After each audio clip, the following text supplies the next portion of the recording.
sejahtera dan damai Tuhan bagi Anda sekalian, saudara-saudari terkasih, pendengar setia Sabda Sahabat Berziarah Orang Muda. Perkenalkan, Sabda kali ini akan dibawakan oleh saya, Suster Maria Valencia FCH. Saya adalah biarawati dari Kongregasi Suster Santo Fransiskus Caritas yang berpusat di Palembang, namun sekarang saya sedang bertugas di cabang Yogyakarta. Saudara-saudari yang terkasih, kali ini kita akan merenungkan Injil Tuhan kita Yesus Kristus dari Lukas bab 4 ayat 1 sampai dengan 13. Injil ini mengisahkan tentang pencobaan di padang gurun. Nah, ketika saya merenungkan perikop ini, saya tahu ya, akhirnya ternyata iblis itu cerdas. Dia punya cara yang tepat. Dia tahu kelemahan manusia. Saat itu Yesus adalah juga manusia. Seperti yang kita tahu, Yesus mempunyai dua pribadi, manusia dan juga Allah. Dia tahu nih apa sih kesukaan manusia, sehingga dia sodorkan, dia tawarkan untuk mencoba Yesus. Yang pertama, tentang makanan.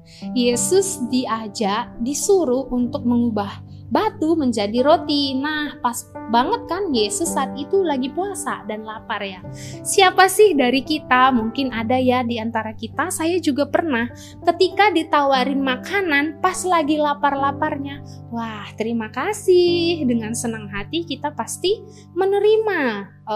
Tapi terkadang kita saat lapar itu kan bisa lupa kontrol, lupa logika kita kadang kurang jalan ketika kita sedang lapar. Dari sini kita bisa melihat Yesus tetap mengutamakan logika. Dia tahu apa sih maksud terselubung dari tawaran mengubah batu menjadi roti. Bukannya Yesus tidak mampu, tetapi dia tahu bahwa iblis punya rencana sesuatu di balik dari tawaran tersebut. Sehingga Yesus mau dan sanggup untuk menolak tawaran makanan tersebut.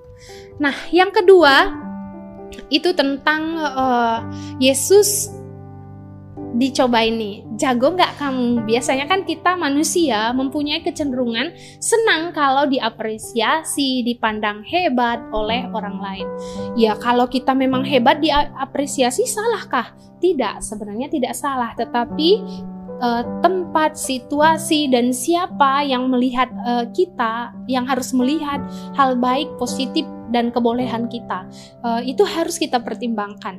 Jangan sampai biar kamu tahu ya, ini aku mampu nih, kayak gitu. Itu kan sebenarnya Tuhan tidak menghendaki. Tuhan memberikan talenta untuk kita bukan untuk disombong-sombongkan, tetapi sebenarnya untuk kita kembangkan, untuk kebaikan kita dan orang-orang di sekitar kita.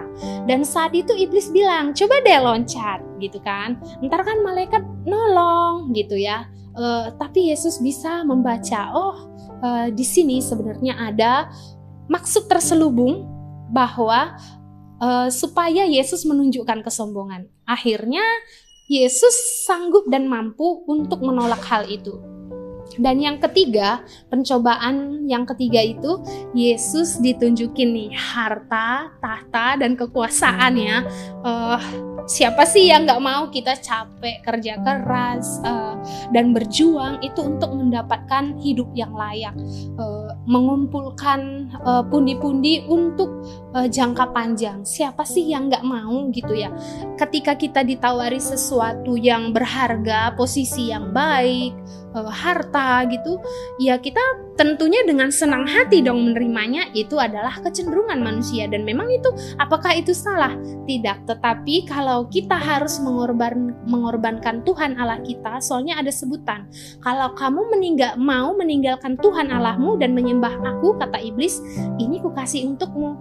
Nah, jangan-jangan di antara kita juga ada yang ditawarin sesuatu untuk meninggalkan iman kita kepada Tuhan Yesus. Pernah atau mungkin akan datang tawaran tersebut.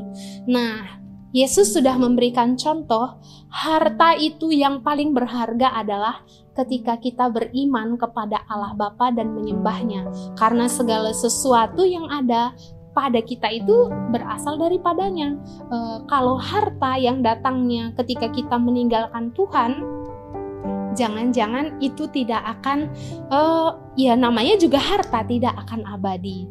Nah, 3 cobaan yang sangat dekat dengan manusia, dan cobaan ini, 3 hal ini adalah kebutuhan dasar manusia, mampu diteliti dan dipahami dan ditolak oleh Yesus. Dia memilih jalan yang terbaik untuk kemuliaan Allah.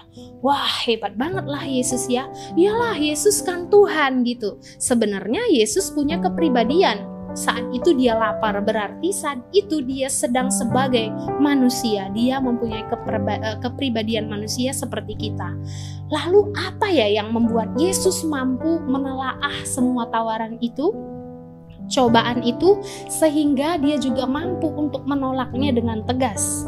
Apa ya? Ingat, di awal perikop tadi dikatakan Yesus dipenuhi oleh Roh Kudus.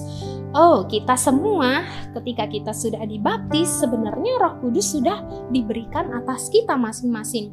Tapi kenapa ya, suster, kadang-kadang saya tidak mampu menahan nafsu lapar. Sampai-sampai saya yang bukan jatah saya juga saya makan, kayak gitu. Dan juga kalau ada tawaran iming-iming, saya mudah tergoda. Kenapa ya? Ya, kita manusia lemah dan terkadang kita lupa untuk berdoa dan berpuasa.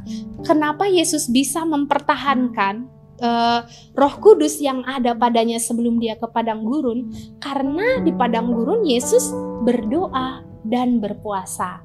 Nah, kebetulan nih kita di masa Prapaskah. Ini minggu pertama di masa Prapaskah ini. Mari bersama-sama kita meningkatkan puasa dan doa-doa kita. Kenapa ya? Supaya Roh Kudus tetap tinggal dalam kita, sehingga kita lebih bijaksana untuk menimbang dan dimampukan oleh Tuhan untuk melawan godaan-godaan setan, terutama 3 godaan yang tadi Yesus sudah mampu mengatasinya. Inilah buah renungan yang dapat saya bagikan untuk sahabat-sahabat Sabda, sahabat berziarah orang muda. Semoga bermanfaat dan terima kasih untuk perhatiannya. Dan sekarang marilah kita tutup renungan ini dengan doa agar Tuhan memampukan kita untuk niat baik kita di masa Prapaskah ini lebih meningkatkan doa dan puasa. Marilah kita berdoa bersama. Dalam nama Bapa dan Putra dan Roh Kudus. Amin. Allah Bapa yang Maha Kasih, kami bersyukur karena pada kesempatan ini kami boleh merenungkan sabda-Mu, boleh belajar dari-Mu yang begitu penuh kuasa, mampu menelaah dan juga dengan penuh kuasa membantah tawaran-tawaran dan godaan iblis. Tuhan, kami pun sering dan mungkin akan terus digoda oleh iblis melalui hal-hal yang memang benar-benar kami butuhkan. Kami mohon kekuatan dari-Mu ya Tuhan, agar Roh Kudus-Mu tetap menaungi kami, dan biarkanlah kami mampu untuk senantiasa meningkatkan doa dan juga puasa kami, agar kami boleh senantiasa kuat untuk menghadapi godaan-godaan setan. Kami haturkan doa ini ke dalam tangan-Mu, sebab Engkaulah Allah kami, kini dan sepanjang segala masa. Amin. Dalam nama Bapa dan Putra dan Roh Kudus. Amin. Demikian dari saya, sahabat sekalian. Semoga bermanfaat. Dadah.